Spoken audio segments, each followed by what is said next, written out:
Hello students, आज मैं topic लेके आया how to maximize your score of IIT JAM 2026। आपको कुछ बेसिक सी चीजें करनी है सबको, जिससे आप अपने स्कोर को मैक्सिमाइज कर सकते हैं स्टूडेंट्स।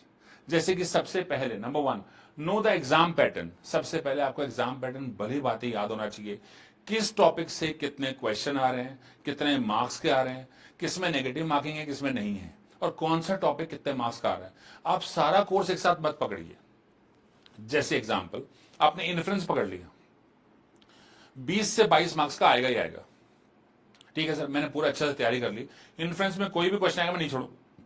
इस तरह से टॉपिक्स को पकड़ के चले बेटा। ऐसे नहीं कि मैं कोर्स कर रहा हूं, सब कुछ हो रहा है, पहले एक टॉपिक पकड़ा, उसके सारे क्वेश्चन करे, देखा इसमें कोई कमी तो नहीं है, ओके नेक्स्ट टॉपिक उठा लिया, फिर नेक्स्ट टॉपिक उठा लिया। ऐसे ही सिर्फ 2 टॉपिक करने से, इन्फ्लुएंस और रैंडम वेरिएबल करने से ही आपका 50 नंबर का पेपर लगभग कवर होता है। 50 मार्क्स का पेपर, स्टैटिस्टिक्स का 50 मार्क्स कवर होता है, लगभग 40 to 50 मार्क्स।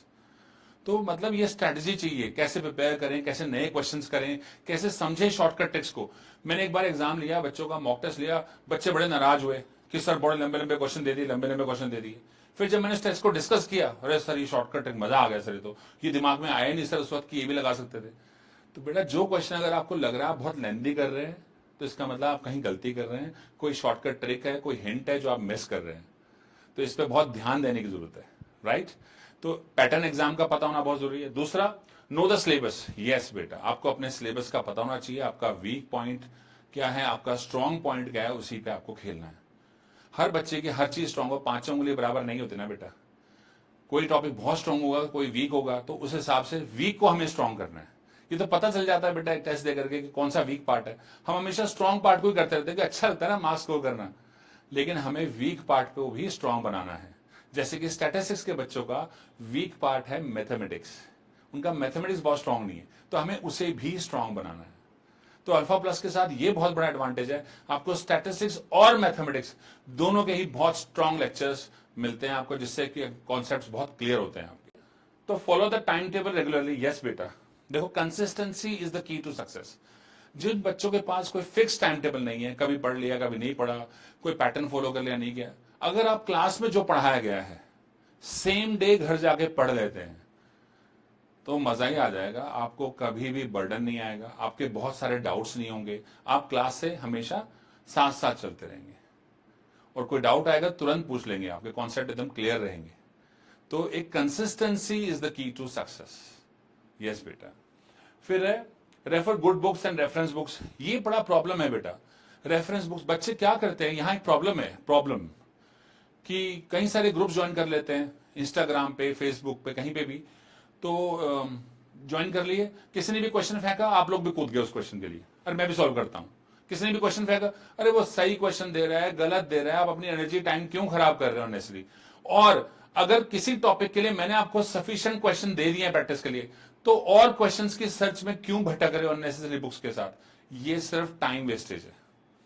टाइम वेस्टेज नहीं करनी, जंप नहीं करना। पहली बात तो एक टॉपिक से दूसरे टॉपिक पे जंप नहीं करना है। दूसरा, हम in search of questions her group में नहीं जाना है, आपको झांकना नहीं है। आपकी तैयारी पूरी कराई जाएगी, हमारे पे भरोसा रखें। हम इतने क्वेश्चन देंगे कि इतने क्वेश्चन तुमने जीवन में सोचे नहीं होंगे, इतने क्वेश्चन हम आपको देंगे करने के लिए, राइट। कम से कम आपने 2 बार वो क्वेश्चन कर लिए तो कॉन्सेप्ट तो रिमेंबर हो गए। फिर नए क्वेश्चन भी हम क्रिएट करते हैं बेटा, क्योंकि 20 साल का तजुर्बा हो गया बेटा पढ़ाते हुए, तो हम तो क्वेश्चन खड़े खड़े बनाते हैं बेटा ऐसे। फिर है stay updated with PYQs. Yes बेटा, पीवाईक्यूज प्रीवियस ईयर क्वेश्चन से पैटर्न पता चलता है, कभी इजी पेपर आता है, कभी डिफिकल्ट। मैं खुद बेटा जैम का सबसे लास्ट में प्रैक्टिस कराता हूं आपको। सबसे पहले सीयूटी पीजी उठा लो जी, जो आसान लगता है, बच्चों को कॉन्फिडेंस आता है। फिर थोड़ा मुश्किल गेट उठा लेते हैं, चलो। फिर नेट के क्वेश्चन, अरे सर नेट के क्वेश्चन क्यों करा रहे हो भाई। बेटा एक बात बता दूं, गेट में और नेट में फर्क क्या है। गेट का क्वेश्चन आएगा कैलकुलेशन बेस्ड, मैथमेटिकल, और नेट का क्वेश्चन आएगा कॉन्सेप्ट बेस्ड, कॉन्सेप्चुअल नॉलेज आएगी। और जैम का मिक्स्ड होगा, इन दोनों का कॉन्सेप्चुअल भी होगा, मैथमेटिकल भी होगा।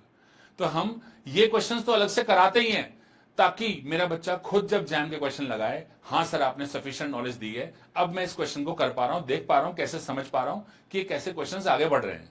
और वैरायटी कवर हो रही है बेटा, क्योंकि हम जैम, गेट, नेट सब कवर कर रहे हैं, तो वैरायटी बहुत हो रही है हमारे पास। फिर मॉक टेस्ट। अब मॉक टेस्ट की बात करते हैं बेटा।